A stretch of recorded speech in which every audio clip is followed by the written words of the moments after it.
Buenas tardes a todos, sobre todo, y me presento, soy Federico Todeschini, analista de Ivalua, y hoy estoy con David Casado, que también es analista de Ivalua. Ivalua es el Instituto Catalán de Evaluación de Políticas Públicas, y lo que nosotros hacemos en el día a día es analizar la efectividad que tienen las políticas públicas para alcanzar los objetivos que se proponen. ¿Bien? No vamos a hablar hoy de Ivalua, de hecho en mayo vamos a hacer una presentación un poquito más larga del instituto. Los emplazo a esa fecha para si quieren saber más o pueden visitar nuestra página web. Hoy lo que vamos a intentar hablar es un poquito de periodismo de datos y sobre todo, dado que nuestro perfil es de economista y un poquito de estadística, ¿cuáles son los errores más comunes o que solemos encontrar cuando vemos análisis de datos en la prensa?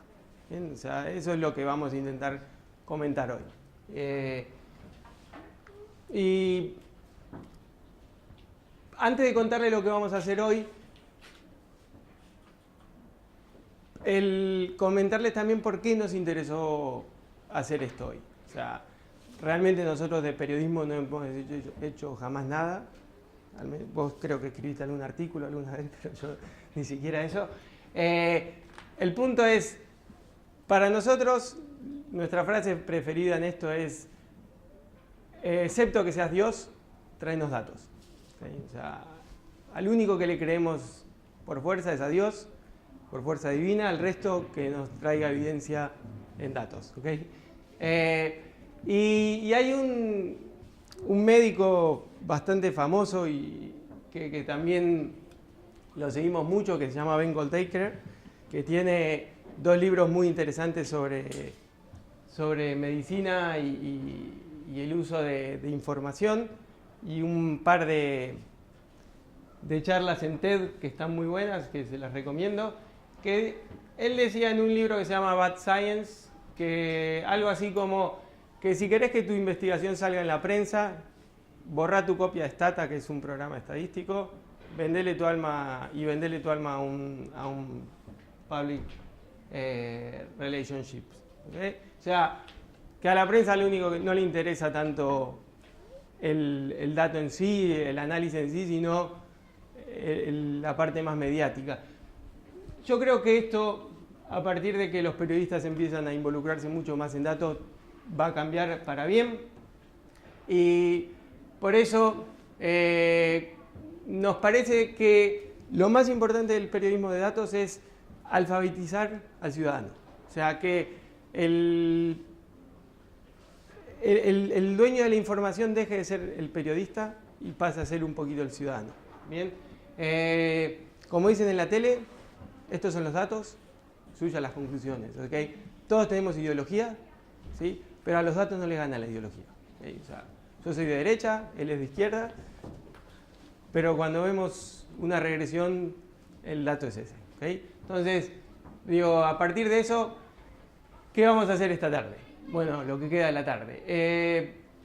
Vamos a ver un par de temas. Primero, cuestiones de dimensiones con los datos. Problema de estacionalización con los datos, sobre todo ¿qué implica trabajar con muestras? ¿Qué tipo de atribuciones causales no deberíamos hacer jamás? ¿Y qué podemos decir de cambios en algunas variables? O sea, cuando observamos que cambia una variable, ¿qué podemos decir de ese cambio? Bien. Entonces, empecemos con la primera parte, de cuestiones de dimensiones, y si tienen alguna duda, por favor, párenme y vayan preguntando. ¿Okay? Hay dos conceptos en epidemiología que se llama prevalencia e incidencia. ¿Okay? La prevalencia es, a grosso modo, cuánta gente sufre una determinada enfermedad en un momento dado. Y la incidencia es cuánta gente se va sumando. ¿Bien? ¿Por qué traemos esto? Fíjense que una se mide en un momento determinado, la otra con el paso del tiempo. ¿Bien? Entonces, hace unos años, las organizaciones para el desarrollo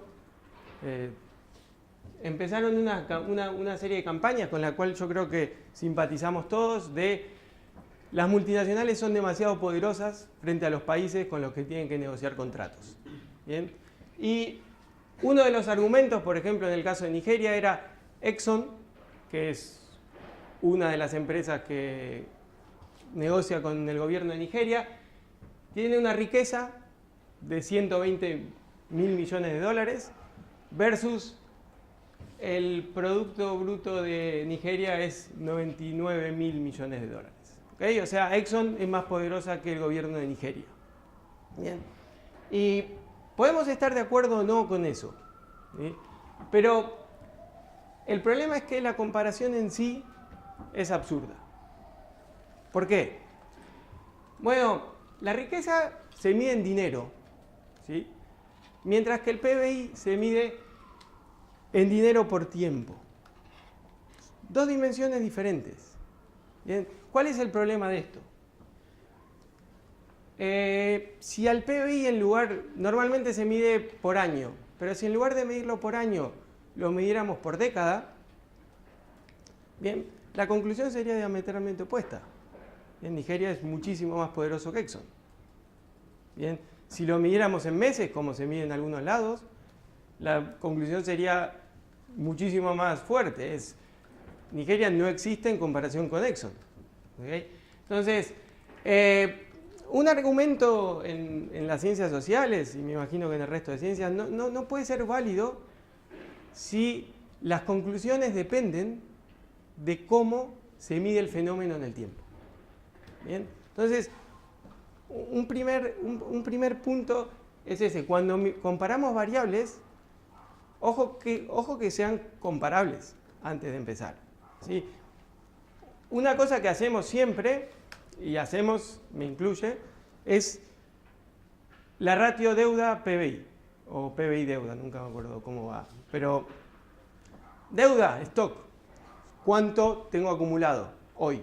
PBI, de vueltas, dinero sobre tiempo. Como ratio no sirve de nada. Lo que sí me sirve, por ejemplo, es saber cuántos años yo necesito para pagar la deuda. Pero ojo, que eso depende cómo estoy midiendo el PBI yo. O sea, es importante saber con qué temporalidad estoy midiendo el fenómeno. ¿Bien? O sea, un montón de estas variables en general hacemos una comparación y nos olvidamos si efectivamente era comparable o no. ¿Bien? Siguiente problema, que este es incluso bastante absurdo de entrada, aunque después le podemos dar una parte un poquito más divertida, es la comparación de valores absolutos. Bien. Bueno, yo soy de Argentina, así que muchas de las noticias que voy a poner son de Argentina, aunque alguna que de otra de acá hay, así que hay para todos. Entonces, La Nación es un diario bastante bueno en Argentina, y de hecho tiene una parte de periodismo de datos que es hiperpotente, que es La Nación Data. O sea, no es un periódico que en principio uno sospecharía de que no saben hacer las cosas. Pero hace tiempo, que esto es un año, no se crean que eso hace 20 años, hacen una comparación y dicen, como conclusión, a partir de un informe que es: las mujeres conducen mejor que los hombres, y el fundamento de eso es que de las 163.000 multas que se hacen en la provincia de Buenos Aires, 142.000 fueron de hombres y 21.000 de mujeres. ¿Okay? Entonces, primer punto, ¿podemos afirmar que realmente es así? No. Entonces, todos ustedes dicen no, y estamos de acuerdo. ¿Por qué? ¿Por qué no? O sea, una razón, algo que mida la proporción entre una cosa y otra. exacto. O sea, si no, ¿qué pasaría si, por ejemplo, hay 30.000 mujeres con licencia de conducir en la provincia de Buenos Aires y 10 millones de hombres con dicho permiso? Digo, esa conclusión se muere ahí, ¿no? Pero además, además, después podemos cuestionarnos algo más, que es la variable esta del tener la licencia, quizás ni siquiera es la variable que tenemos que usar, porque a lo mejor lo que queremos saber es el tiempo efectivo que pasa la gente en la carretera. Digo, a lo mejor los hombres conducen mucho más minutos que las mujeres. Y incluso podemos ir un pasito más allá y es pensar si todos los hombres que conducen, por ejemplo, son iguales. Porque hay un colectivo en general que tiene una predominancia masculina, que son los transportistas. Digo, o sea, pero el punto es ese. Lo que importa es compararlo contra el colectivo o la población que nos interesa. En este caso, podríamos haberlo comparado contra los hombres, las licencias de hombres y las licencias de mujeres. Si ese hubiera sido el caso, de hecho, las mujeres conducen mejor que los hombres, ¿sí? O sea, las mujeres tienen el 25% de las licencias y solamente el 12% de las multas, ¿okay? O sea, el título inicial estaba bien, lo único que le faltaba un pasito. Pero, digo, es importante ese paso porque saber la razón ahí es clave para entender el problema. Bien.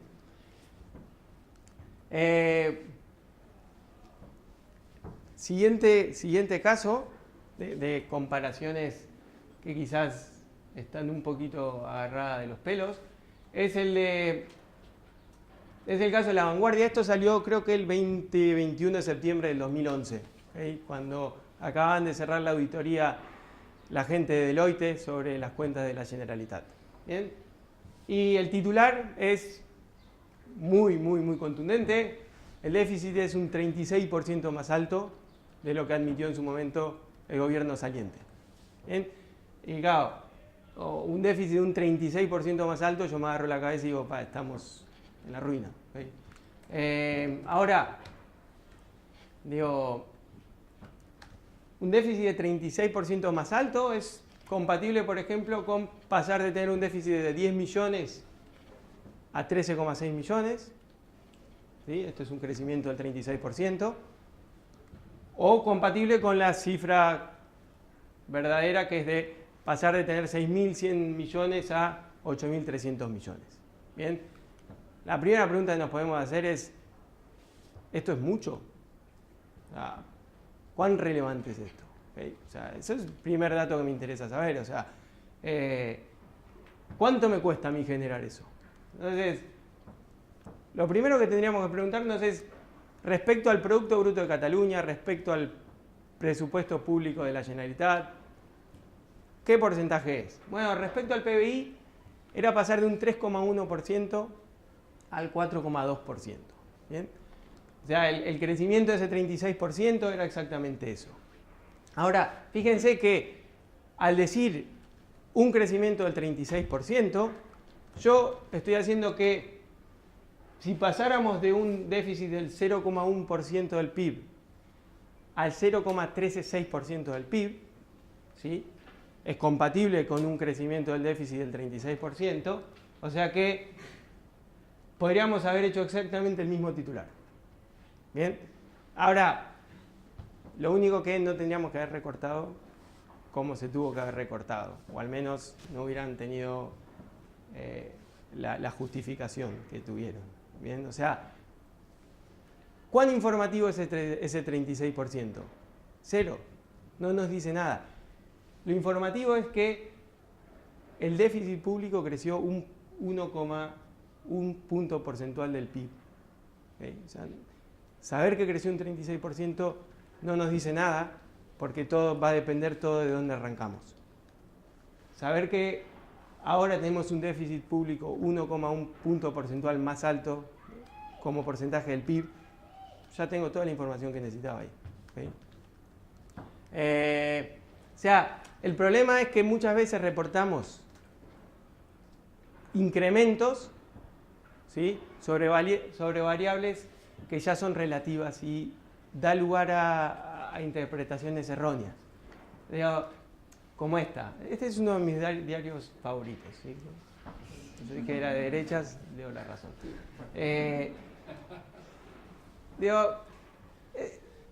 Era muy buena esta, porque dice, en Brasil la obesidad infantil creció un 1000%. Es decir, o sea, ¿yo qué me imagino después de eso? Exactamente esto, que es como venía el artículo, no se crean que esto me lo saqué de otro lado.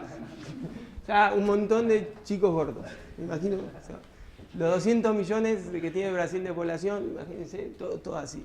O sea, es lo que me viene a la cabeza. Pero 1000%. O sea, si yo paso de un niño obeso cada 10.000 a 11 cada 10.000, yo tengo un crecimiento del 1000%. ¿Sí? Yo creo que nadie se espantaría. ¿Sí?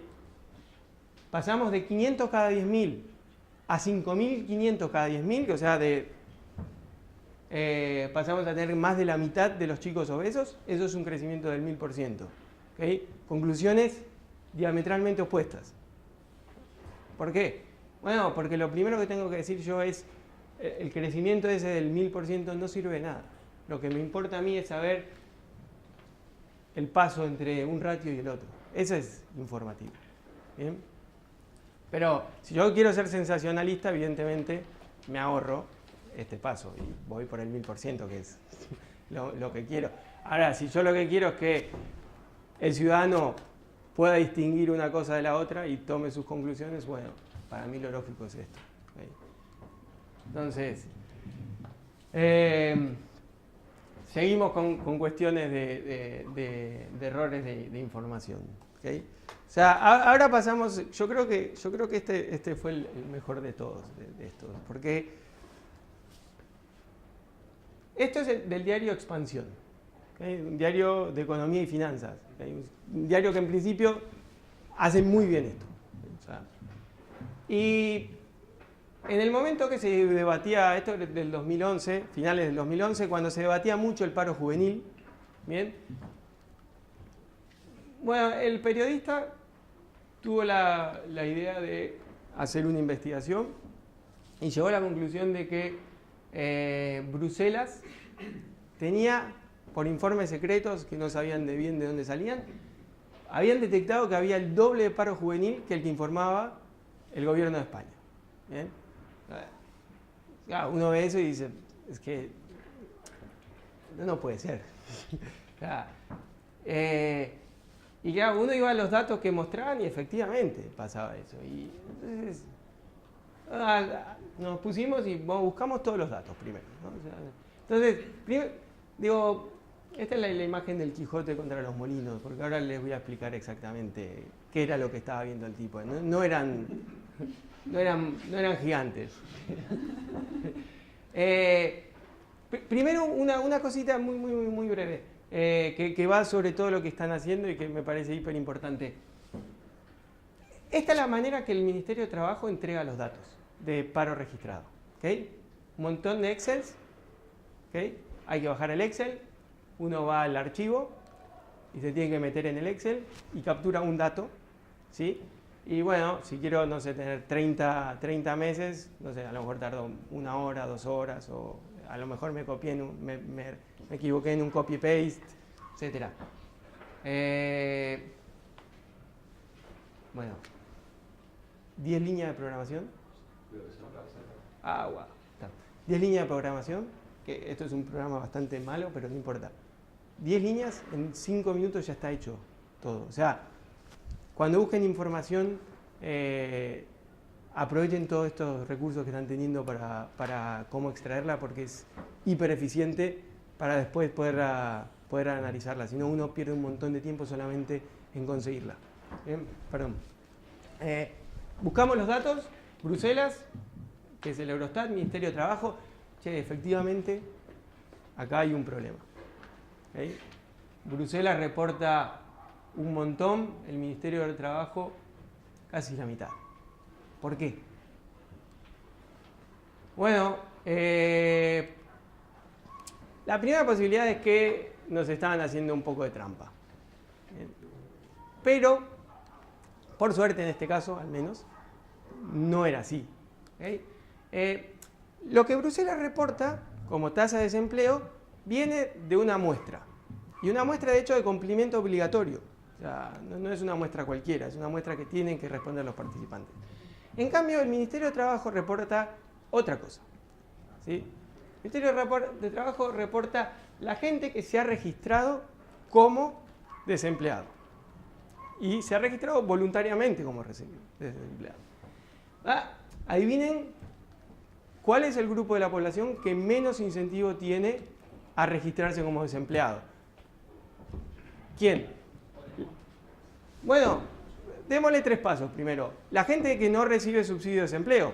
Esa gente no tiene ningún incentivo a registrarse. ¿Quién no tiene subsidio? La gente que nunca trabajó. ¿Y quién es el colectivo que...? Las amas de casa. Sí. Las amas de casa tampoco, pero fíjense que están justamente este colectivo es un colectivo muy peculiar, no es una muestra representativa. Entonces, el Ministerio de Trabajo entrega ese dato porque ese dato es cierto. No es un dato construido en base a un diseño oscuro de la ministra de Trabajo de turno. Simplemente es la gente que hay. O sea, el problema es creer que ese es el dato que corresponde después utilizar como medida del desempleo juvenil en este caso.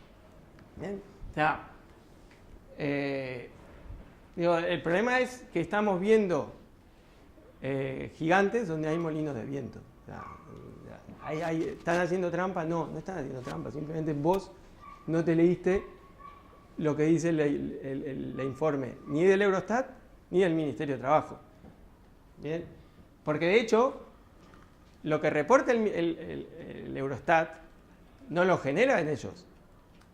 Se obtiene a través del INE. O sea, el INE replica a Bruselas lo que tiene y la única diferencia que hay entre la información que uno obtiene del Eurostat y la que obtiene del INE es que el Eurostat mensualiza los datos. Bien, el INE obtiene los datos a partir de la EPA, que se hace trimestralmente.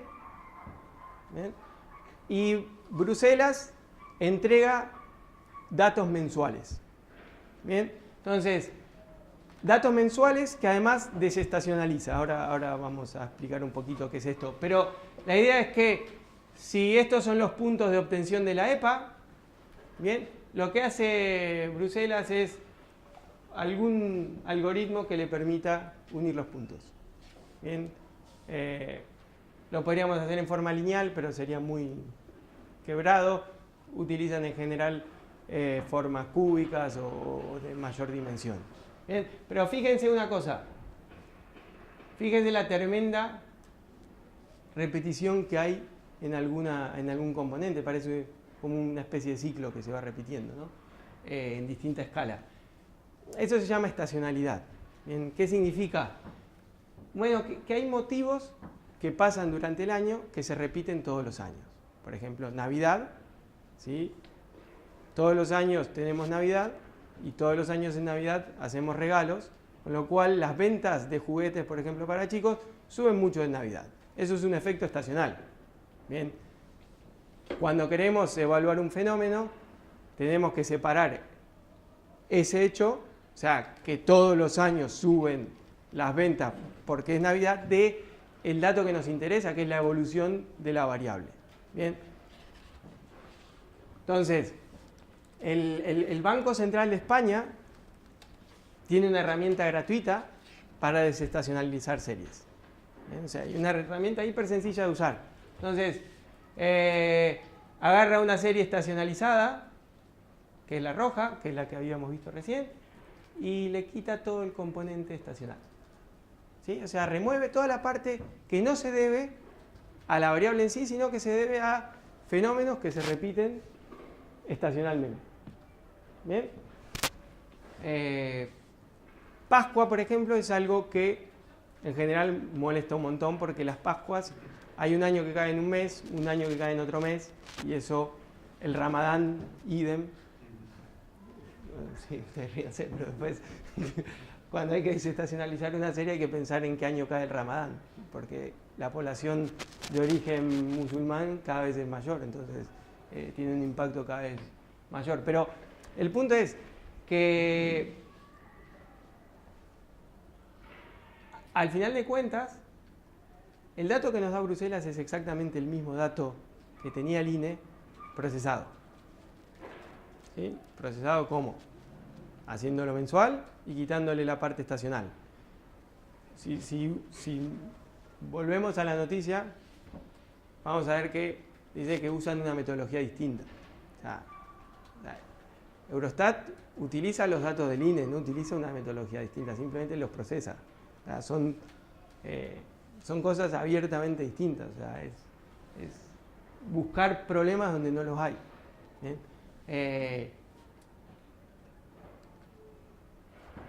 Y sí, decir. Sí.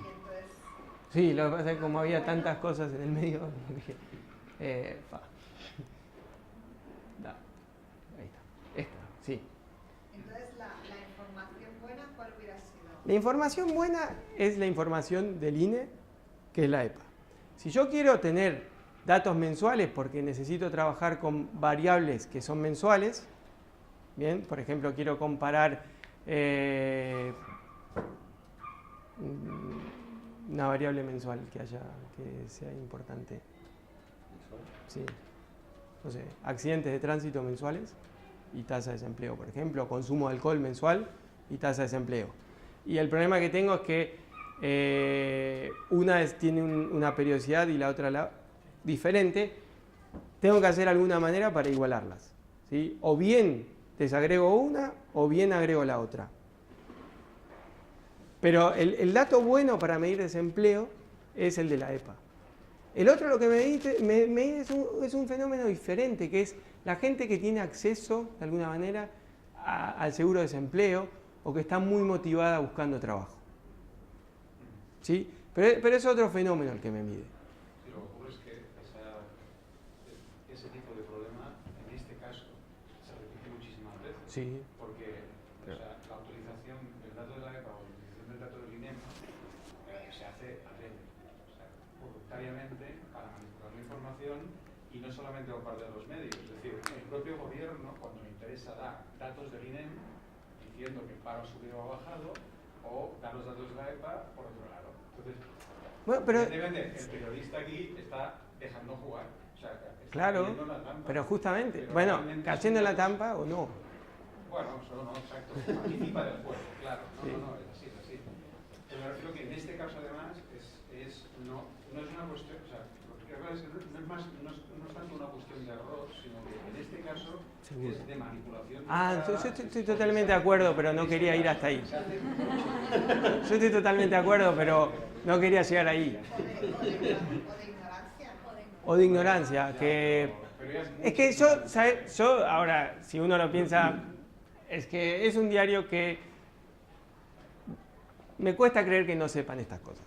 Pero vamos a ver, yo acá vamos a ser muy optimistas y todo lo que haga la gente son errores que lo cometen sin querer. ¿Okay? O sea, este es un error sin querer y no pasa nada. Pero, claro, yo estoy invitando a decir que Bruselas está desautorizando al INE, ¿sí? Y yo además vengo de un país en donde realmente el Instituto de Estadística es horrible. O sea, un lujo tener el INE. O sea, acá es, el anuncio es, acá Bruselas está diciendo que el INE mide mal las cosas. Ese es el trasfondo de la cosa y no, de hecho usan su información. Esto no debería haber pasado. ¿Sí? Bien, entonces,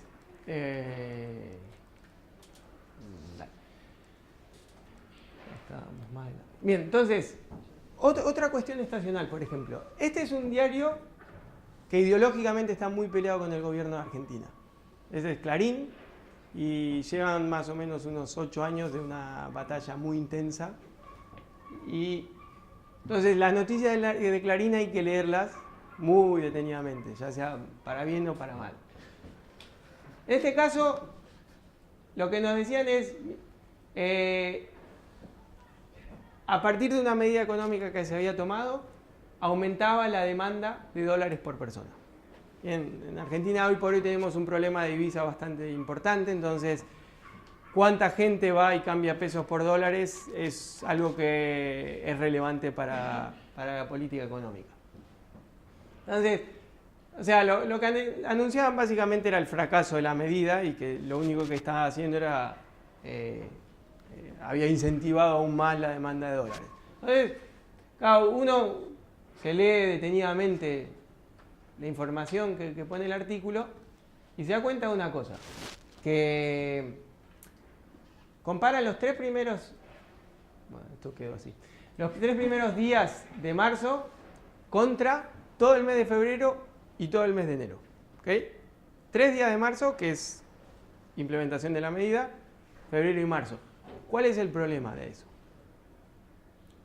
¿Qué tienen de característico en general los 3 primeros días del mes? La gente cobra. Exacto. Tengo plata, voy y la cambio por dólares. ¿Sí? Día 28 del mes, no tengo más plata, no cambio más. Entonces, claro, si yo utilizo los 3 primeros días como señal de todo el mes, me estoy comiendo el efecto estacional, que es principio de mes cobré. Tengo plata, voy y la cambio. ¿Okay? Puede ser que la medida hubiera sido mala y que no estuviera funcionando, pero si yo quería efectivamente mirar eso, como mínimo lo que podría haber hecho es comparar los 3 días de marzo contra los 3 días de enero y los 3 días de febrero. Incluso así podríamos tener otros problemas, que es en enero la gente en Argentina está de vacaciones, en marzo no, pero bueno, al menos es un pasito más. ¿Okay? De vuelta, volvemos a lo que dijimos antes, cuánto es ignorancia, cuánto es... yo me la juego por los segundos. Pero bueno, quiero decir que las series económicas tienen un componente estacional y que cuando las analizamos tenemos que tenerlo en cuenta, porque si no, muchas veces vemos incrementos que no son tales, simplemente es una parte del ciclo y no es el cambio que estábamos esperando, no son esos brotes verdes que queríamos ver todos los meses. Bien, entonces, una vez que más o menos hemos controlado qué comparaciones tenemos que hacer, qué variables utilizar, etc., viene la segunda parte, que es entender el input, o sea, de dónde salen los datos. ¿Bien? Casi todos los datos que utilizamos son de encuestas, de muestras, etc. Y las muestras tienen algo muy particular. Imaginemos que estamos muy descontentos con Gerardo Martino como técnico del Barça y queremos plantearle a los hinchas en un proceso abiertamente democrático si debería continuar la temporada que viene o no. ¿Bien? Entonces, ¿qué podríamos hacer? Bueno, podríamos ir uno por uno a todos los socios del Barça y preguntarles qué opina. ¿Debería seguir Martino o no? ¿Sí o no? O sea, en general esto es un proceso muy, muy caro porque hay que ir juntar a todos, etc. Pero le podríamos preguntar a una parte de esa gente a ver qué opina. ¿Bien? O sea, podríamos extraer una muestra representativa de la población. ¿Bien? Ahora, ¿cuánta gente necesitaríamos para que sea representativa? ¿Bien? ¿2? ¿10? ¿20.000? Bueno, depende del nivel de precisión que busquemos en nuestra muestra.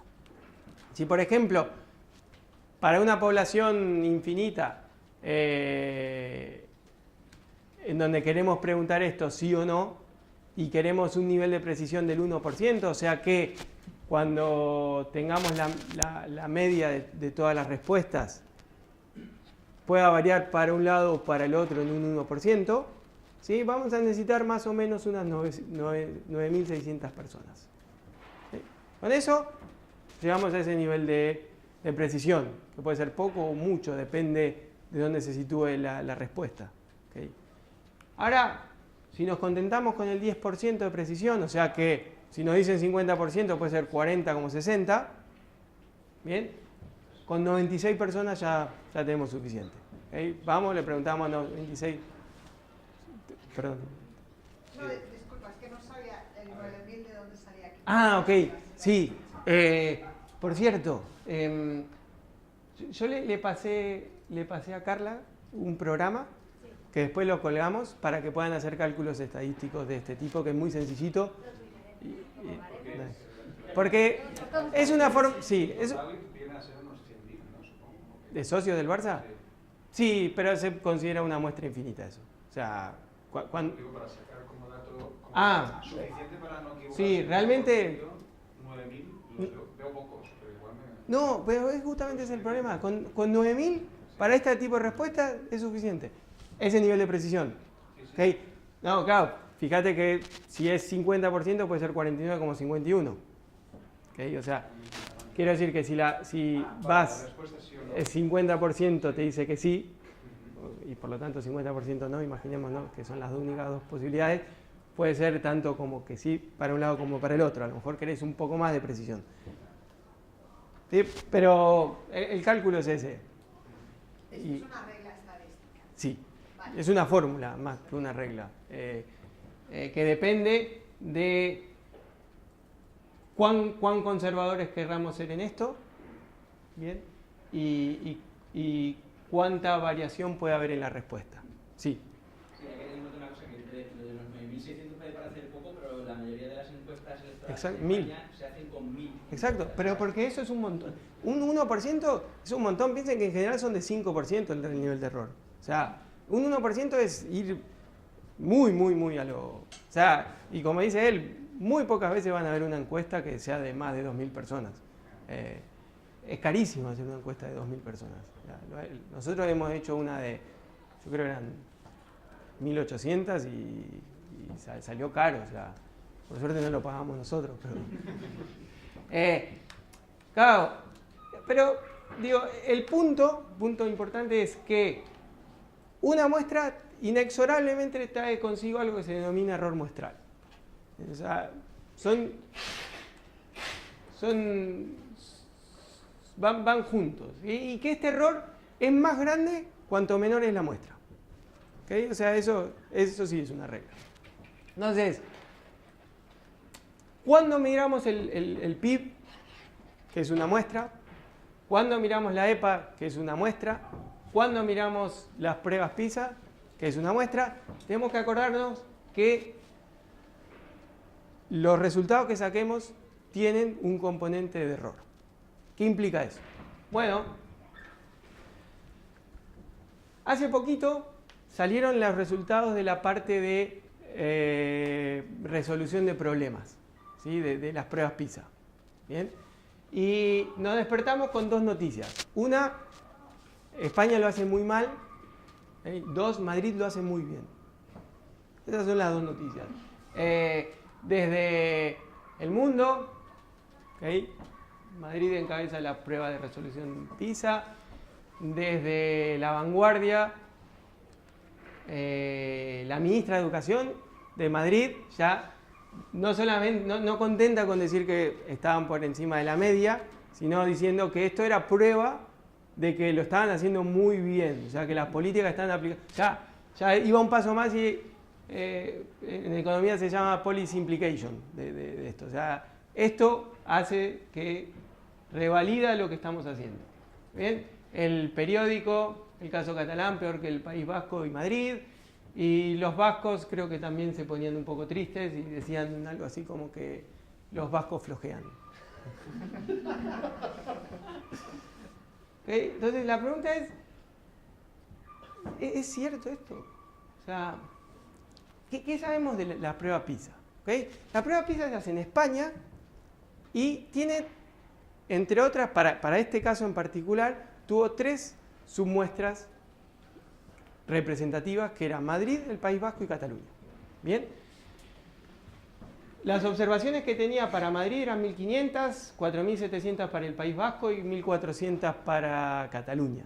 ¿Bien?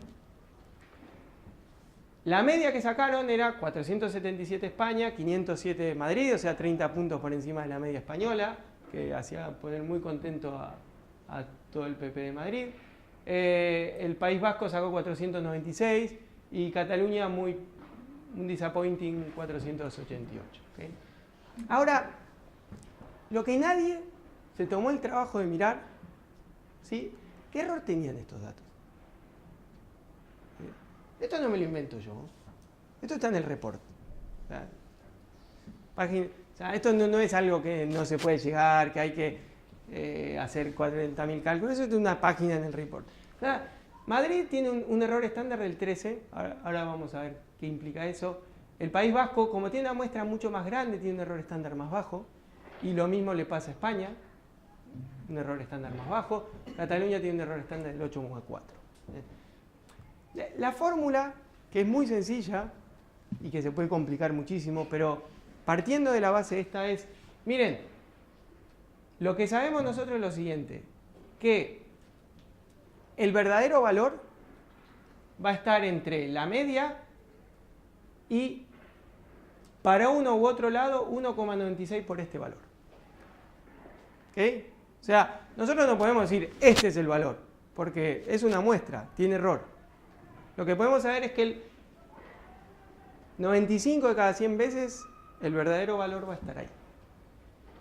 Bien, si extraemos 100 muestras, 95 nos van a decir que el valor está ahí.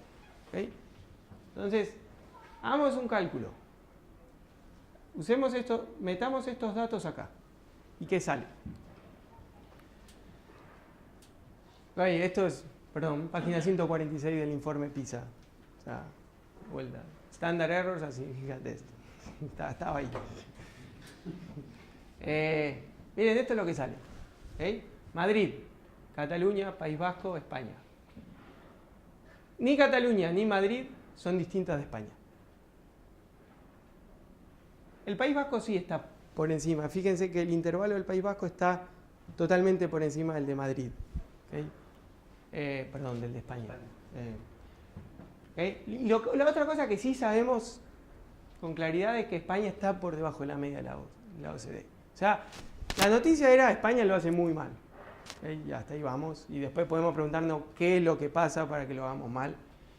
Pero que esta sea la victoria, ¿sí? De sacar 507 cuando podrías haber sacado también 480. ¿Sí? O sea, pero claro, ahora no fue un solo periodista, fueron todos. O sea, si hay un complot es bastante más grande. Entonces, digo,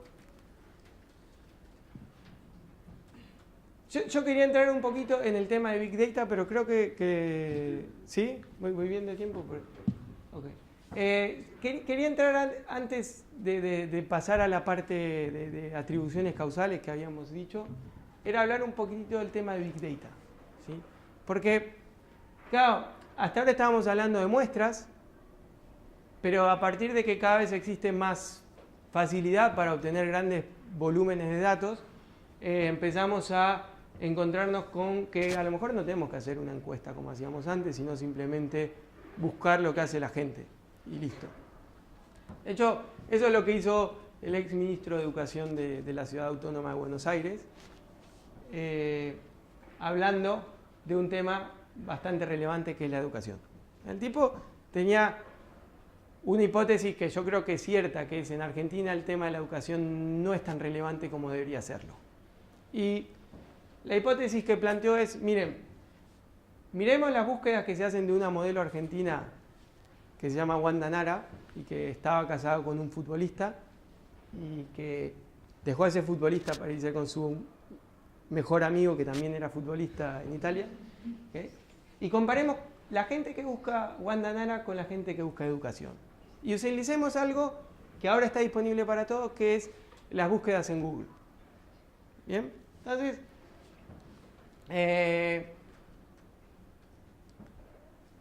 Entonces agarró y dijo, miren, fíjense, Wanda Nara es la línea azul.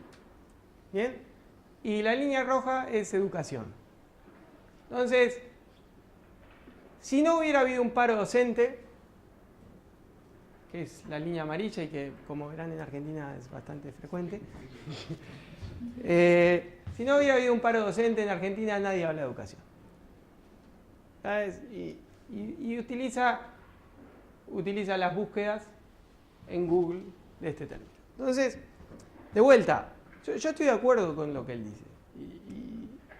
Pero la pregunta es si lo estamos haciendo bien. O sea, si esta es la comparación que deberíamos hacer.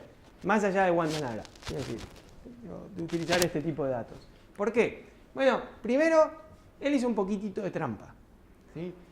Él solamente buscó en noticias. ¿Sí? Si hubiera buscado en web, o sea, si hubiera hecho las búsquedas en web, educación gana. ¿Okay? Y fíjense el tema de estacionalidad, enero.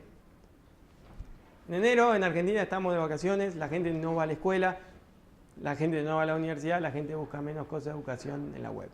¿Okay? Que también se ve un poquito acá también, ¿no? Pero, y tenemos el pico de cuando Wanda Nara deja a esposo 1 para irse con el, creo que Sun Chubi esposo 2. ¿El primero es cuando se casó, Fede, no? No, este sí. ¿Sí? Sí. No fue tan mediático como el otro, o internet no estaba disponible para todo el mundo, no sabemos. Podríamos haber buscado en imágenes, por ejemplo, y de vuelta. O sea, fíjense que yo quiero contar una historia y busco la única variable que me explica mi historia. Así no funcionan las cosas. O sea, pero más allá de esta elección de la variable que me conviene, ¿sí? que no debemos hacer nunca, la otra cosa es, ¿quién busca en Internet a Wanda Nara? ¿Es la población media de Argentina que le interesa tema de educación? ¿O es una población muy particular? Porque cuando tenemos una encuesta nos tenemos que asegurar de que sea representativa de la población. Estos datos no tengo manera de asegurarme de eso. Estos son datos que la gente entra y ya está. No sé quién los entró y por qué los entró. Pero tiene un motivo. La encuesta no. La encuesta es una selección aleatoria. No hay ningún motivo para que te toque a vos ser elegido. Y entonces,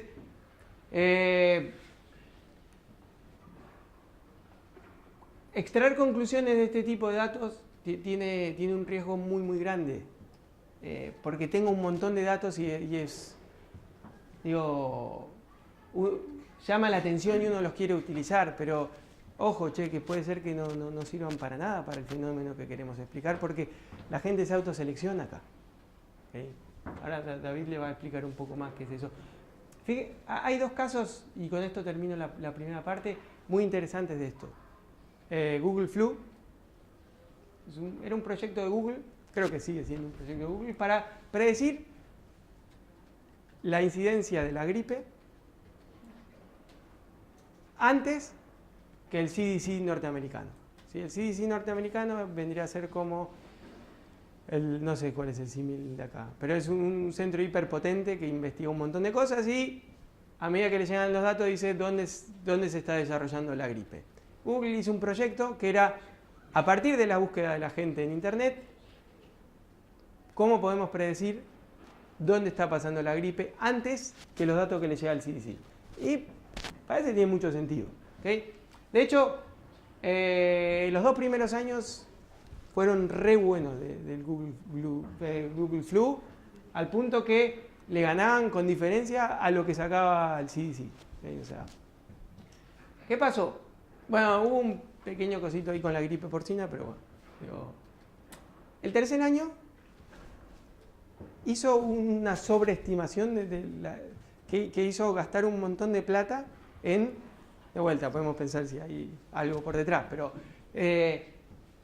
¿por qué?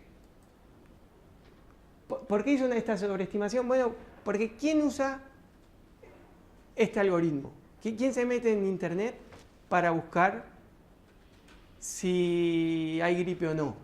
Gente que tiene algún síntoma, gente que cree que puede tener algún síntoma, gente que va a viajar a un lado y quiere saber qué va a pasar. ¿Okay? O sea, hay un motivo para meterse, etc. digo, la población no era aleatoria, era un tipo de población, y eso le llevó a predecir muy, muy mal el problema de la gripe. Y de vuelta, no es el algoritmo para detectar, el problema son los datos. Los datos los construye la gente y la gente tiene un motivo para hacer eso. ¿Bien? En Boston hicieron algo similar. Dijeron, mirá, nosotros en lugar de gastar plata en que la gente, los agentes sociales, vayan y busquen dónde hay baches en la ciudad, creemos una aplicación que la gente se pueda bajar y con el mismo teléfono, cuando pegue un salto el auto, informe dónde hay un bache. ¿Okay? Así de sencillo. Y todos estaban re contentos porque aparentemente funcionaba re bien. Porque, después se dieron cuenta de que solamente estaban arreglando los baches de un tipo de gente, que eran los que se habían bajado la aplicación, los que tenían un iPhone y los que iban en auto, ¿okay? Que en general son los ricos. Entonces, la zona rica tenía todos los baches tapados y perfectos, pero el resto de la población la vio pasar totalmente. Pero, de vuelta, ¿por qué? Porque la gente que usa estos datos no es una gente representativa. Entonces, ojo con las conclusiones que sacamos cuando utilizamos estos tipos de datos, ¿sí?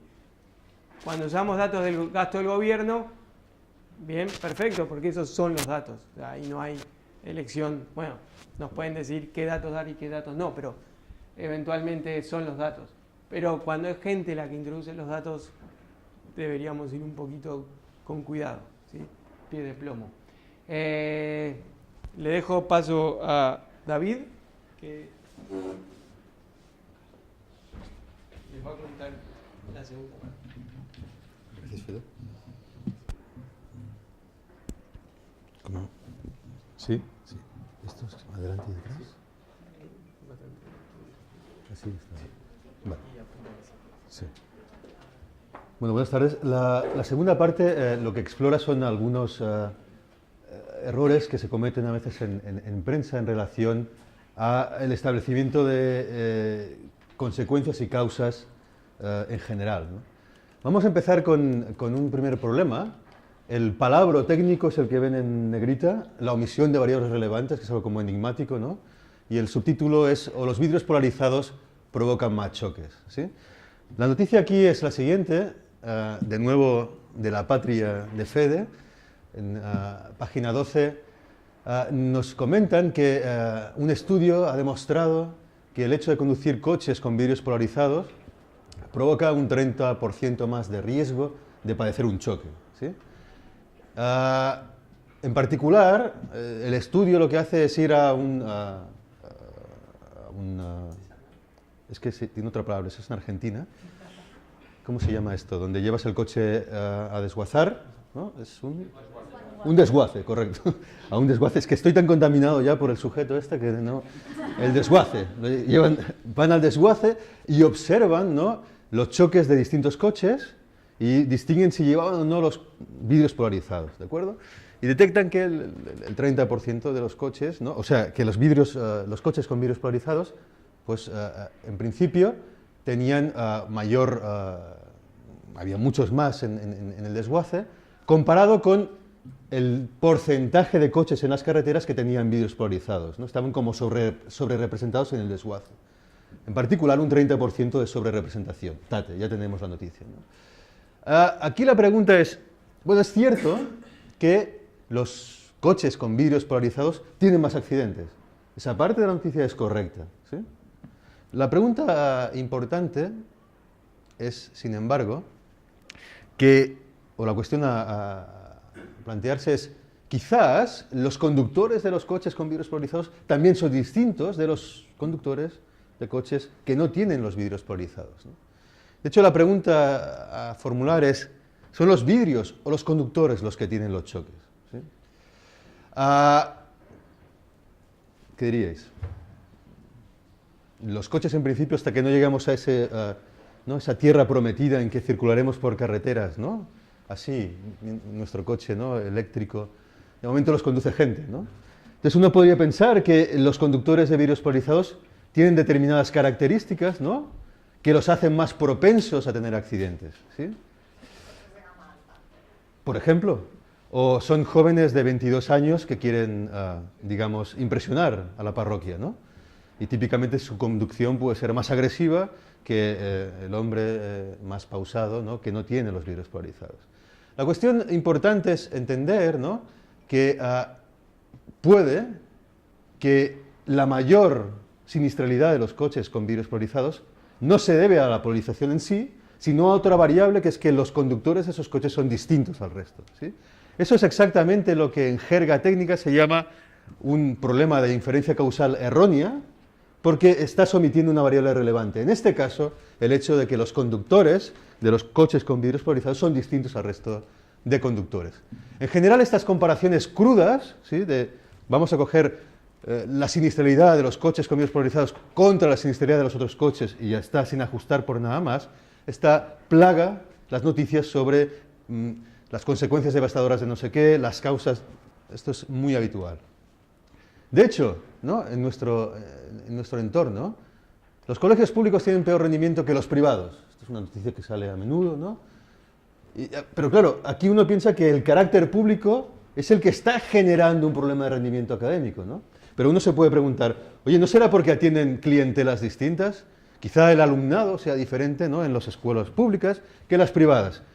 Si esa composición, ¿no? Tiene efectos sobre el rendimiento académico, tú observarás que los colegios públicos tienen un peor rendimiento, no por ser públicos, sino porque su clientela es distinta. O al menos una parte de la diferencia puede ser atribuida a esa diferente composición de alumnado, ¿no?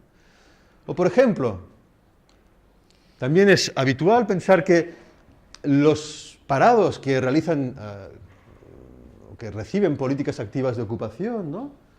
Puede ser que tengan una tasa de inserción laboral posterior, después del programa, menor que otros parados que no hacen esas políticas. ¿Significa esto que las políticas activas de ocupación son un fracaso?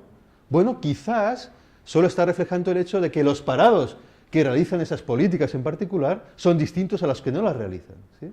Si este es el caso, de nuevo, estaríamos omitiendo una variable relevante que es quiénes son los que hacen esos cursos, que está explicando una parte del resultado que enfatizamos, ¿sí? Es constante este tipo de asunto de omitir una variable que es la que realmente está provocando el fenómeno y centrarnos en otra variable que quizás no tenga un papel relevante, ¿no? Llevado al extremo, si fuéramos marcianos, ¿no?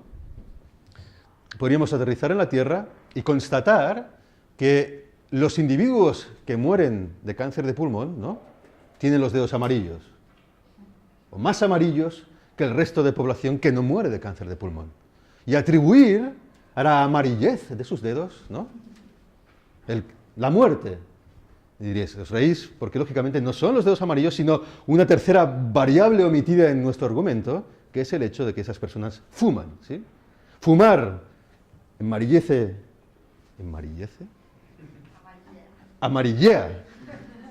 los dedos y provoca cáncer de pulmón, ¿sí? Esto es cierto. Lo que no es cierto es que de amarillo te vas a la muerte, ¿correcto? Es el caso extremo de omisión de variable relevante. Todo el efecto es a través de la variable que estás omitiendo, que es que están fumando, ¿sí? Aprendizaje, por tanto, en torno a este elemento. Omisión de variables relevantes, una primera cuestión que queríamos enfatizar hoy aquí. Un segundo palabra, el efecto composición, o la bonita historia de ser fan de Harry Potter mata, ¿no? ¿Qué hay aquí? Bueno, la idea de que ser fan de Harry Potter mata solo se os puede ocurrir si sois este sacerdote, que es Gabriel Amorth, el cual sostiene, ¿no?, sin inmutarse, que practicar yoga y leer a Harry Potter son instrumentos de Satán, ¿no? Y que eventualmente pueden provocar vuestra muerte, ¿sí? Esto claramente no os va a convencer, ¿no?, el argumento de este hombre. Pero, vayamos a otro asunto. Hagamos un estudio, a ver si sale lo de Harry Potter, ¿no? Escojamos al azar 20.000 muertos durante el año 2013, en Barcelona serviría, y consigamos el teléfono de sus familiares, ¿sí? Han muerto 20.000, teléfono, y empezamos a llamar, ¿no? Les llamamos y les hacemos un par de preguntas a esos familiares de los 20.000 muertos. ¿A qué edad ha fallecido su persona que pasó, ¿no? Y si el fallecido era fan de Harry Potter. Dos preguntas inquietantes, ¿eh? No lo hicimos esto, no estamos tan locos, pero imaginemos que lo hubiéramos hecho, ¿no? Bueno, con esa información calculamos la edad media a la que fallecieron el grupo de personas que es fan de Harry Potter y la edad media del grupo de personas que no es fan de Harry Potter. Y los resultados de este ejercicio imaginario serían probablemente que aquellos que murieron y son fans de Harry Potter murieron a la edad media, tenía una edad media de hecho, de 25 años al morir. En cambio, los no fans de Harry Potter tenían una edad media al morir de 82 años, ¿no? Esto se empieza a parecer a la conclusión del amigo satánico, ¿no? No, que no es satánico, el sacerdote. Bueno, ya me habéis entendido. O sí, no lo sé. Bueno, conclusión de nuestro estudio peculiar: leer a Harry Potter acorta la vida. Está clarísimo, ¿no? Unos, los fans, a los 25 años, ¿ya? Los otros viven hasta los 82 y después mueren, en media, ¿sí? O sea, os estáis riendo porque esto no se aguanta, ¿no? No se aguanta. ¿O sí? Vayamos a un estudio un poco más serio. Este es de verdad. Y a un periódico mucho más serio que el que nosotros tenemos aquí ahora, que es The New York Times. Poca broma, ¿no? Ser zurdo puede ser peligroso para la vida, dice un estudio. Uy, ¿no? Lo publicó en el año 91. De hecho, esto es recurrente, el hecho de que ser zurdo tiene complicaciones en términos de salud, acorta la vida o tiene una mortalidad superior, cosas así, se publican con cierta asiduidad. Dices, bueno, este estudio seguro que era una cosa extraña que... Bueno, el estudio en particular había sido publicado en New England Journal of Medicine, que es una de las revistas top en medicina, ¿sí? Joder. ¿Qué habían hecho estos señores del estudio? Habían analizado la edad de defunción de 1000 personas del sur de California, ¿sí? En particular, habían llamado a los familiares de esas 1000 personas del sur de California, ya que no adivináis que les habían preguntado. ¿A qué edad murió? Y segunda pregunta, no era Harry Potter, era si eran zurdos. Ay, se asembla, ¿eh? Se parece, perdón. ¿Y qué dijeron esos señores? Que los diestros morían en media a los 75 años y los zurdos a los 66. Date. Ser zurdo acorta la vida, ¿no? Uf. Además había un estudio previo con jugadores de béisbol, hacia atrás, que demostraba que los jugadores zurdos habían muerto 9 meses antes que los diestros. Todo iba en la misma dirección, ¿eh? Esto de ser zurdo es un mal negocio, ¿no? Total, ¿dónde está el truco? El truco está en lo siguiente. Unos amigos de Harvard publicaron 2 años después este estudio en otro journal importante, el American Journal of Public Health, en el que intentaban criticar las conclusiones del estudio anterior que mostrábamos, ¿no? Y en particular, lo que hicieron fue lo siguiente. Fíjense, en el gráfico de la izquierda, lo que se muestra es la distribución por edades, ¿sí?, de los zurdos, línea continua, y de los diestros, línea quebrada. Esto quiere decir que el 22% de los zurdos tiene 10 años, ¿sí?, el 18% 20 y así sucesivamente. Es la distribución de edades de los zurdos, ¿de acuerdo? La otra es la de los diestros. ¿Qué veis ahí? Que los zurdos son más jóvenes como colectivo, ¿sí? Lo que hicieron estos investigadores es, partiendo de esa realidad, simplemente aplicaron las tasas de mortalidad por edad, ¿sí?, reales a esas dos poblaciones, asumiendo que no había diferencias de mortalidad entre zurdos y diestros. ¿Me seguís? Suponemos que no hay diferencias, aplicamos a unos y a otros las mismas tasas de mortalidad por edades. Y nos sale esta distribución de muertes por edades, simulada. De nuevo, línea negra, distribución de muertos zurdos, los muertos zurdos, cómo se distribuyen por edades. Línea quebrada, distribución de los muertos diestros. ¿Cómo se lee esto? Pues que el 10% de los zurdos se muere a los 30 años, ¿sí? Y así sucesivamente. Si calculas la edad media de defunción, te sale que los zurdos se mueren a los 60 años y los diestros a los 75. ¿Veis dónde está el truco ahora?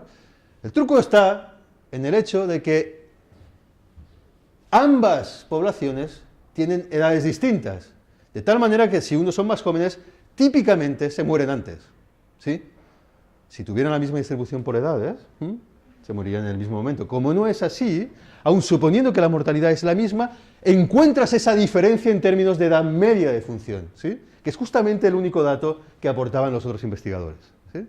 Es decir, el artículo destroza las conclusiones del anterior estudio.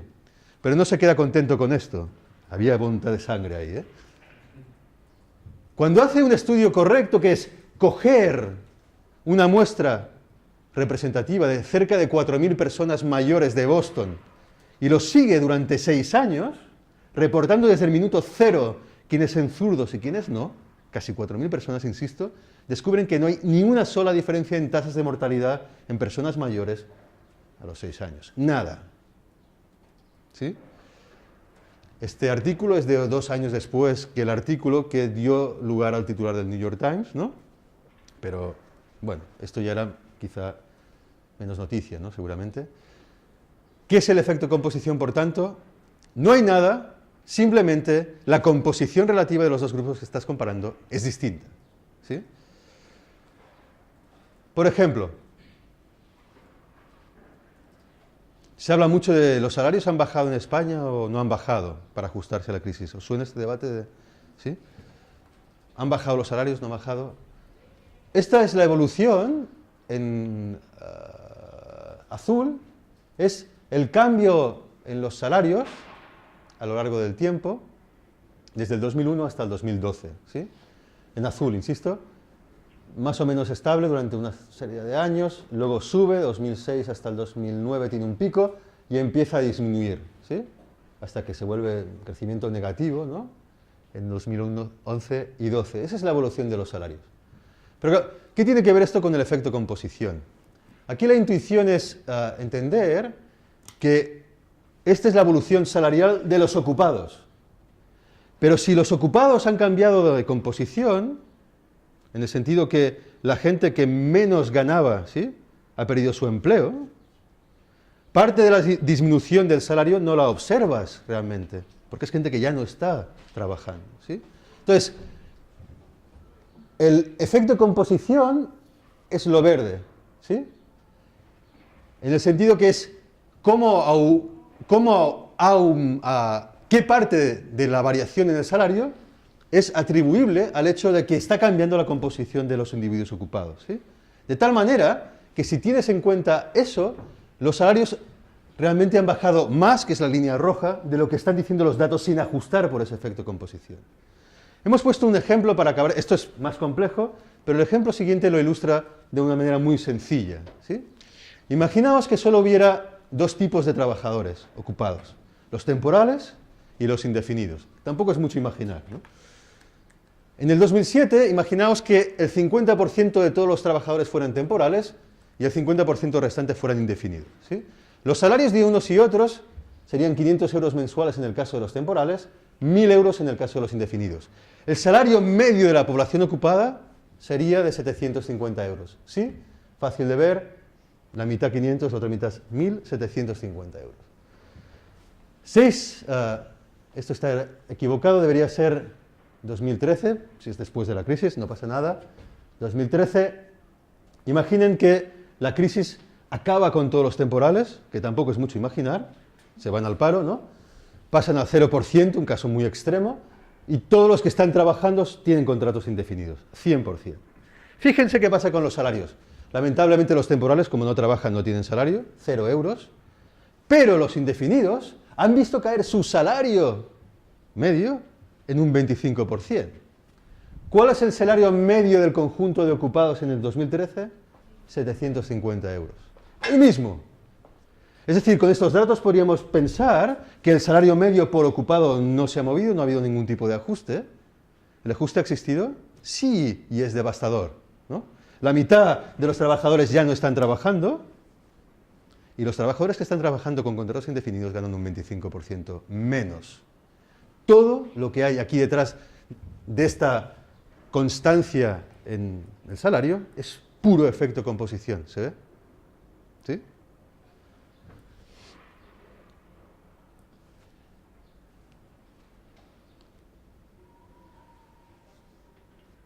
¿Medir contrafactualmente el impacto de las políticas es el palabro? ¿O dejar de fumar perjudica seriamente a los bares? Es el caso para ilustrar este punto, ¿sí? Recordarán la ley antitabaco, generó protestas airadas por parte de los propietarios de bares y restaurantes, hasta el extremo que un año después de su entrada en vigor, justamente un año después, ofrecieron el dato, basado en una serie de encuestas que hicieron, de que sus ventas habían disminuido un poco más del 19% en este año, caída de ingresos importante, ¿no? Y dijeron, y toda esta caída es culpa de la ley antitabaco, ¿no?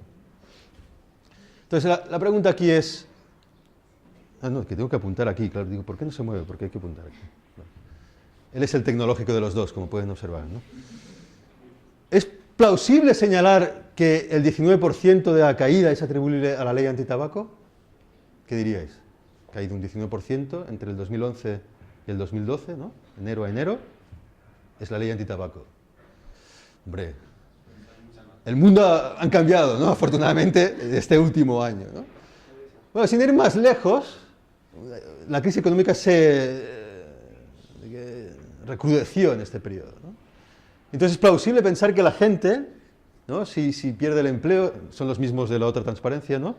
Dejan de ir a los bares tanto como iban cuando tenían empleo, ¿no? Y es probable que esto afecte a los ingresos y a las ventas de los bares y restaurantes, ¿no? De hecho, la gran pregunta es, de hecho, ¿cuál hubiera sido la variación de las ventas de los establecimientos en cuestión si la LAT, la ley antitabaco, no hubiera existido y el resto de factores hubiera sido exactamente el mismo que realmente observamos, ¿sí? Eso es el escenario contrafactual que daba inicio a esta parte, ¿no? O sea, el contrafactual es cómo sería el mundo sin la ley antitabaco, ¿sí? Y realmente el impacto de la LAT en términos de volumen de negocio solo sería la diferencia entre el descenso realmente observado, que es el 19% que dicen los hoteleros, eso es verdad, pero habría que poner otro dato que es cuánto hubiera descendido el volumen de ventas en ausencia de la LAT, siendo todo lo demás igual a como fue. ¿Seguís? Crisis económica. Ese dato diréis, ese dato no lo tiene nadie. Sí, Dios, como invocaba al principio Fede, lo sabe, ¿no? Y nosotros. No. Queda un poco pretencioso, ¿no? Pero el punto es, nuestro trabajo es justamente buscar contrafactuales, ¿sí? Pero lo que no podemos hacer es atribuir todo el impacto, ¿no?, que observemos en una variable, la disminución de los ingresos, ¿no?, a la ley, o a la regulación, o al incremento del IVA, ¿sí? Está plagado de noticias donde esto ocurre, ¿no? Por ejemplo, el incremento del IVA y la caída del consumo cultural, ¿no? Aumenta el IVA y cae el consumo cultural sostenidamente. Esto es culpa exclusivamente del IVA. Bueno, una parte quizás sí, otra parte quizá no, ¿sí? La gran pregunta es qué parte sí, qué parte no. Un tema fantástico, la caída de la prima de riesgo, ¿no? ¿Fueron las palabras de Draghi, que lo fueron? ¿O fueron las medidas, ¿no?, adoptadas por Rajoy? Ya veis que eres el de derechas y yo el de izquierdas, nos ha visto el plumero ahora, ¿no? Bueno. O la sexta hora en las escuelas catalanas, no sé si sois de aquí la mayoría o no, sexta hora en la pública, ¿no? Luego se quita, ida y vuelta. ¿Qué ha pasado? ¿Fue un desastre? ¿No lo fue? ¿El impacto era muy bueno? ¿Era muy malo? Hay gustos, ¿no?, variados, opiniones para todos. ¿Lo sabemos realmente? No, no lo sabemos. ¿Por qué? Porque nunca hemos analizado contrafactualmente cuál es el impacto genuino de esa intervención y de muchas otras, ¿sí? Ese es nuestro trabajo, pero esto ya hablaremos más en detalle otro día, ¿no? Etcétera, etcétera, etcétera, etcétera, sin fin, ¿sí? Y todo el análisis se acaba basando más en percepciones, ¿no? Hemos entrevistado a esta gente y sostienen que esto es un desastre, aquellos otros dicen que es fantástico, ¿no? Bueno, mucha opinión, mucha percepción, muy poco análisis contrafactual creíble sobre el impacto de tantas y tantas cosas, ¿sí? Pero siempre hay una excepción. Sentí una alegría inconmensurable, ¿no? Un día de agosto, finales de agosto de 2012, en que leí esta noticia, ¿no? Como soy de izquierdas, leo El País más que los otros, ¿no? Bueno, no sé ya de qué soy ni de qué es El País, pero bueno. En fin, digamos que aquel día leí El País, ¿no? Y descubrí que el copago reduce las recetas un 7% y el gasto un 6%. Por situaros, fue cuando el cambio en el sistema de copagos, ¿no? Llevaba un tiempo en marcha, un par o tres de meses, y el periodista se preguntaba cuál había sido el impacto de estos copagos, ¿no? Aquí el gobierno enfatizaba que fruto del copago había bajado mucho, ¿no? El gasto y las recetas, y el periodista, ¿no? Intentaba, no sé si con voluntad científica o con voluntad de otro tipo, no voy a entrar en eso, tampoco, como Fede antes, ¿no? Pero la cuestión es que hace un ejercicio curioso. En particular, lo que decía, esta es la evolución, en verde, los meses de julio, en rojo los meses de junio, desde 2003 hasta 2012, ¿sí? El dato que dio el gobierno es, bueno, entre julio de 2011 y julio de 2012, en el último año, ¿sí? Las recetas han disminuido un 14,14%, que es la diferencia, ¿no? Entre 78,59 caer hasta 67,48, ¿lo ven? Esa parte de ahí es lo que decía el gobierno que había pasado, ¿no? Claro, el periodista introduce dos elementos adicionales en la reflexión. Uno es probable, dice él, que la gente consciente de que va a entrar en vigor, ¿no?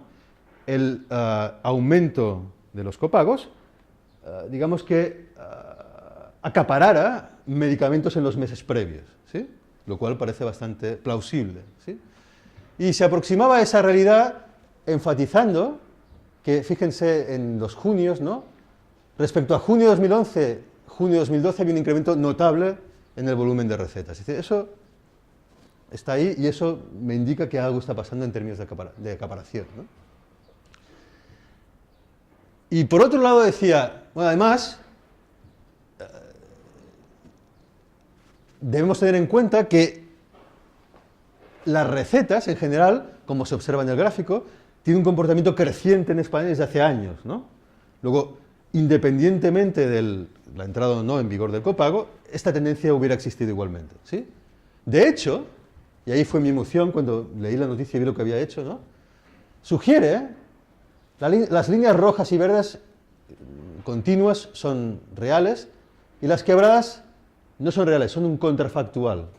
Fíjense, datos calculados suponiendo que no hubiera copago, es decir, un escenario contrafactual. Proyecta la evolución en los meses de junio hacia arriba, ¿lo ven? Eso es una proyección, hace un modelo lineal, ¡pum! Y el verde igual, ¿sí? Y obtiene el dato 86,20, ¿lo ven? Y 83,84. Y dice, para eliminar ese efecto estacional en el fondo de acaparación, lo relevante es sumar los meses de junio y julio del 2011, ¿lo ven? 81,77 y 78,59, los sumo, ¿sí? Y sumo los meses de junio y julio contrafactuales. ¿Qué hubiera pasado, ¿sí?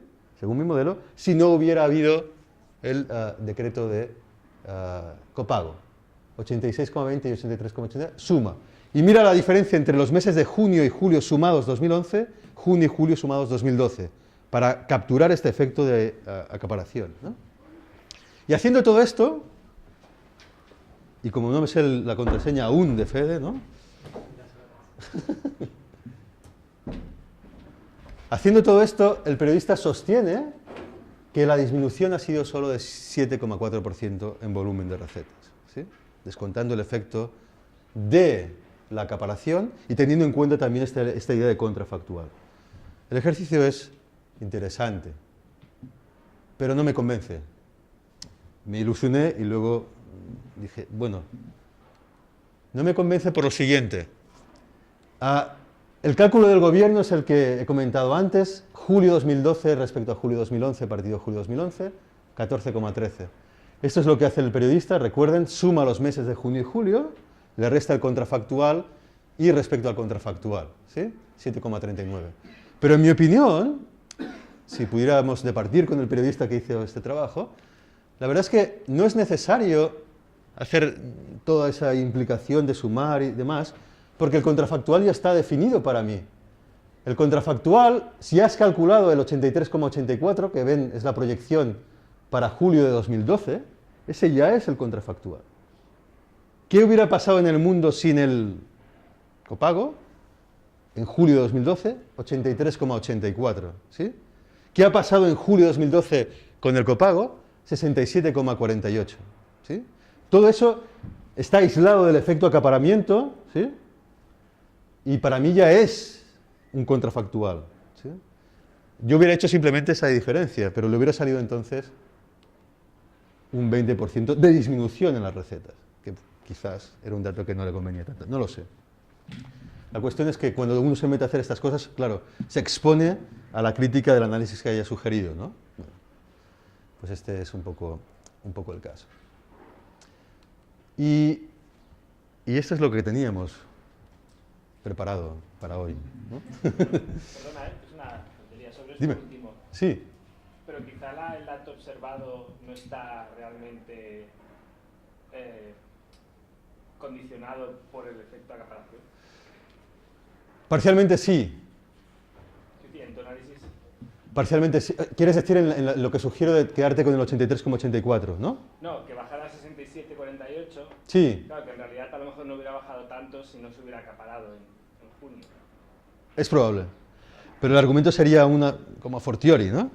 Bueno, cierto, pero fíjate que el efecto acaparamiento para él es solo 86,20 respecto a 90, ¿lo ves? Arriba, el AS no lo he explicado, pero es atribuible al acaparamiento. Ese incremento lo sitúa en el fondo en esos 4 millones de recetas, ¿sí? Técnicamente bastaría con, si te lo crees tú, tienes toda la razón en lo que dices, ¿eh? Y lo había pensado, me viene bien que me lo preguntes. Bastaría con restarle esa cantidad, ese porcentaje al dato de aquí, del contrafactual, listos.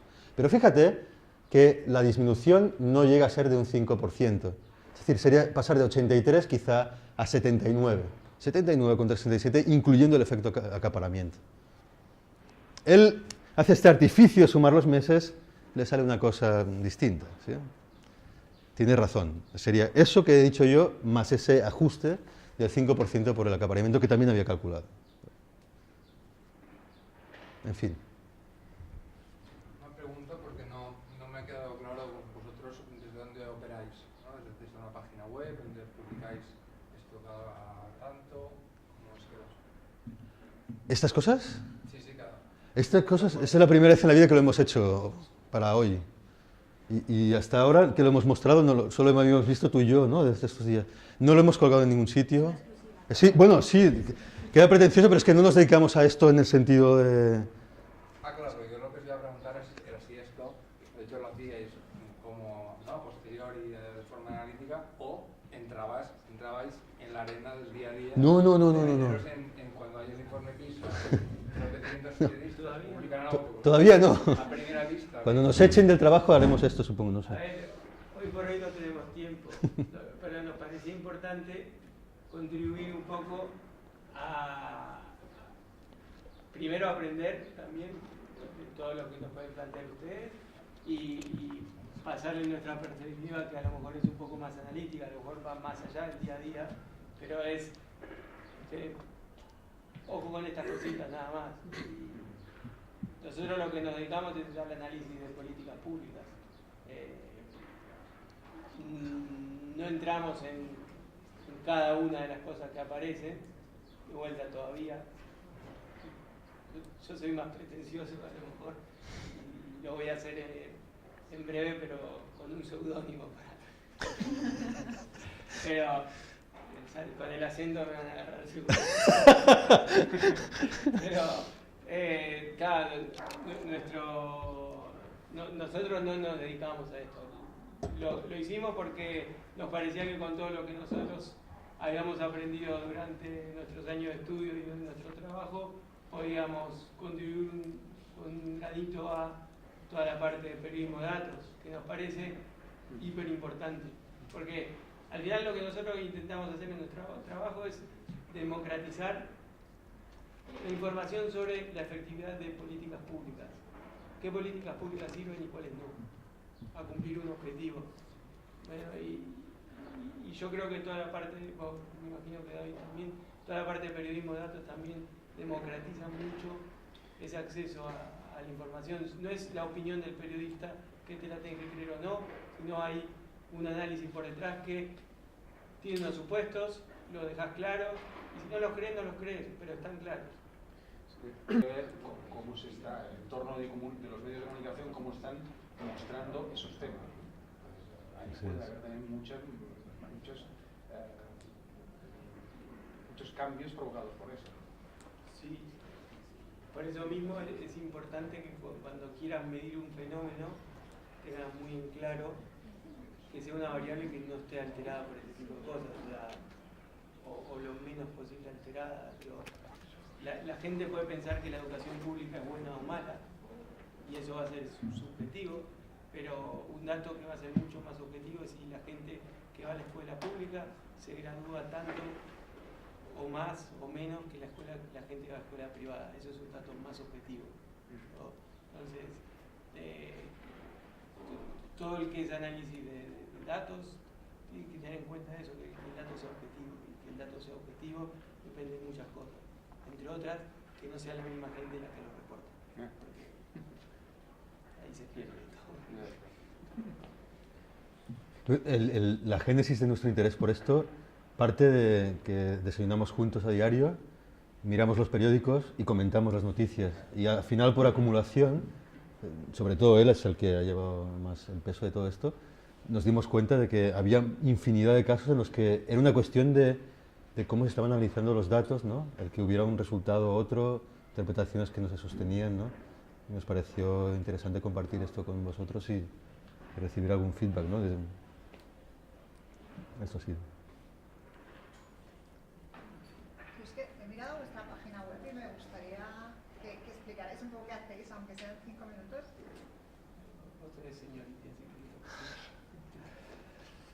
Bueno,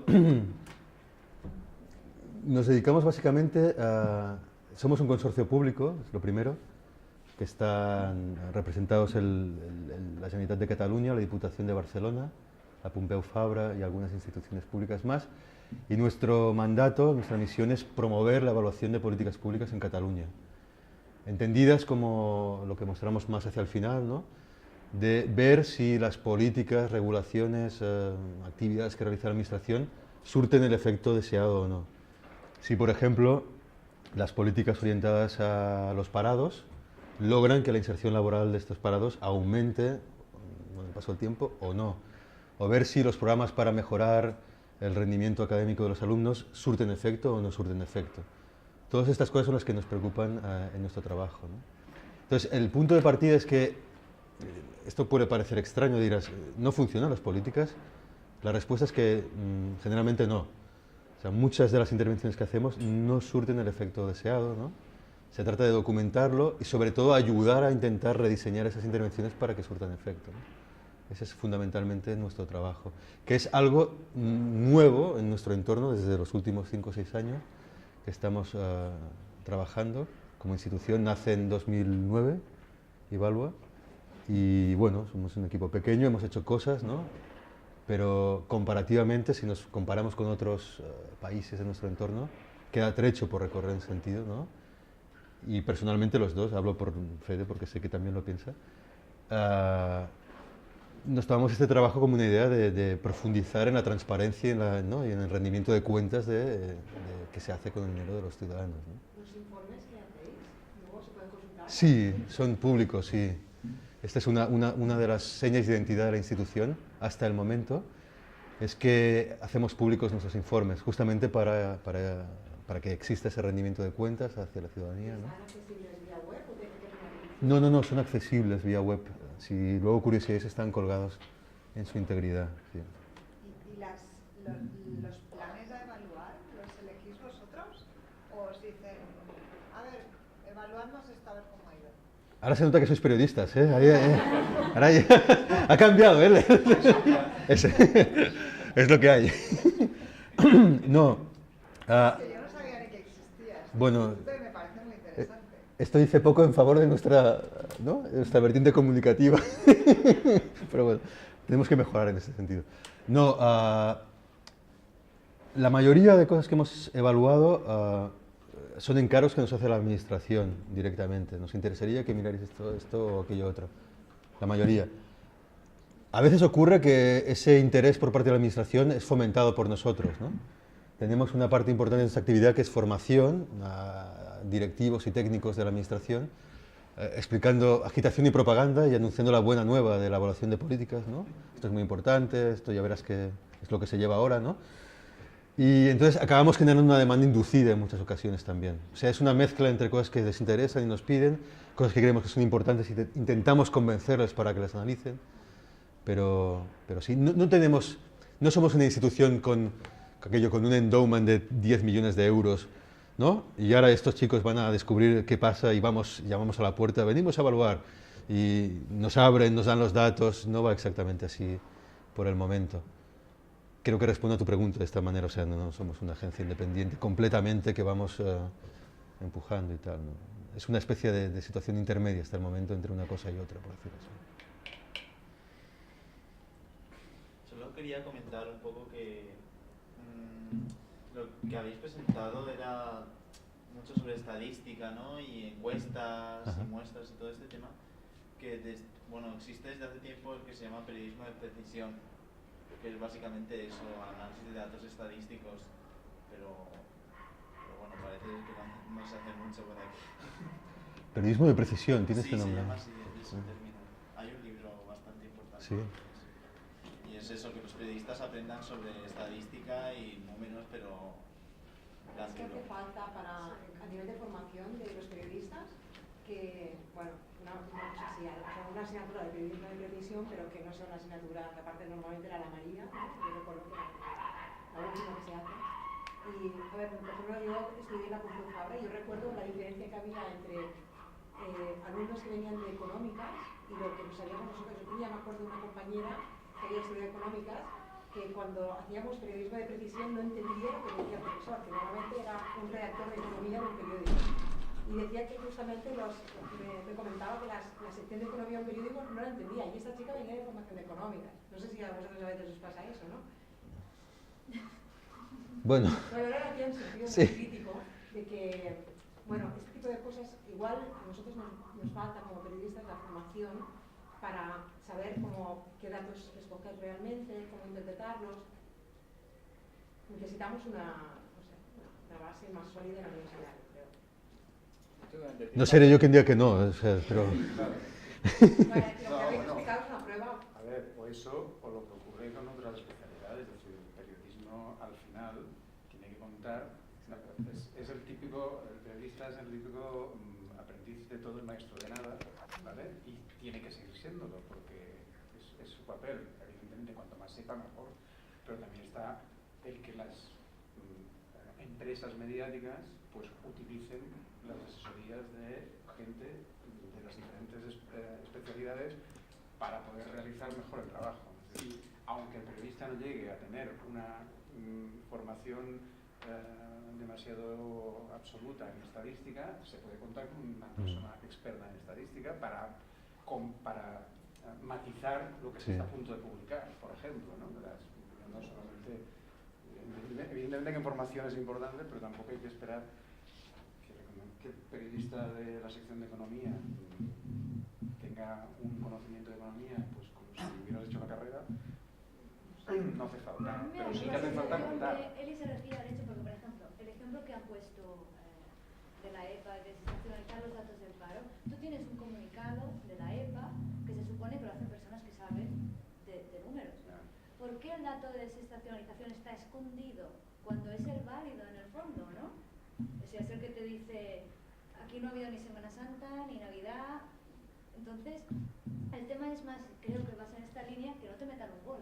Cuando te envían el comunicado y decir, no me la cueles, no, el dato de a ver, yo ahí sería más crítico con nuestra profesión. Es decir, el gol es, o sea, si te envían el informe de la EPA, el gol es cogerte ese informe, leerte la primera parte que pone el resumen y copiarlo.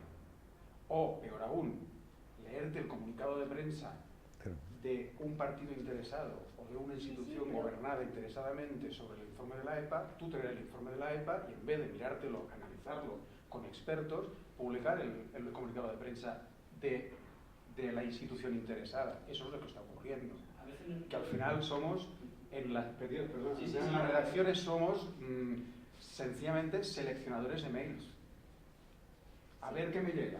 Esto, pum, aquí, y ya está. Ese es el mal del periodismo. Entonces, bueno, pues si quieres el informe de la EPA te esconde lo que tú no quieras leer.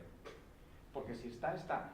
Lo que pasa es que hay que saber buscarlo, encontrar dónde interesa lo que hace falta. Si el periodista no es capaz, evidentemente hay que contar con expertos. Pero ¿sabéis qué pasa? Que generalmente quien lee, por ejemplo, las notas de la EPA se queda, si son 10 páginas, se quedan en las 9. Porque la 10 pone nota metodológica. Y eso el que lo lee interpreta que eso no va con el periodista. Y esa es la clave de la interpretación del informe. Y entiendo lo que dices, pero yo también soy periodista y creo que lo que tú dices influye mucho la voluntad de formarse del propio periodista. Visto que las empresas no apuestan por especializar a sus periodistas y menos en los medios más pequeños porque no tienen capacidad para ello, creo que la determinación de formarse o especializarse en ciertos temas tiene que ser del propio periodista. Y en mi caso, yo estudio economía, porque creo que conozco ya muchas cosas, pero necesito conocerlas más a fondo para ser lo más preciso posible en mi trabajo. Es una cosa voluntaria, me llevará un cierto tiempo, pero creo, no digo que sea imprescindible hacer otra carrera, no, yo creo sino que simplemente tener un cierto interés en profundizar en los temas que suelen ser más habituales en tu trabajo para ser lo más preciso posible. No es para hacer otra carrera. Otra carrera, bueno, sí, pues sí. Bueno, todo lo que sea estadística y programación, hoy lo tienen más fácil que nunca. O sea, tienen cursos muy buenos, gratis y que no son presenciales. O sea, si tienen motivación, la oferta está. O sea, en economía no sé, a lo mejor son menos, pero yo creo que el periodista lo que tiene que ser es un consumidor inteligente de la información.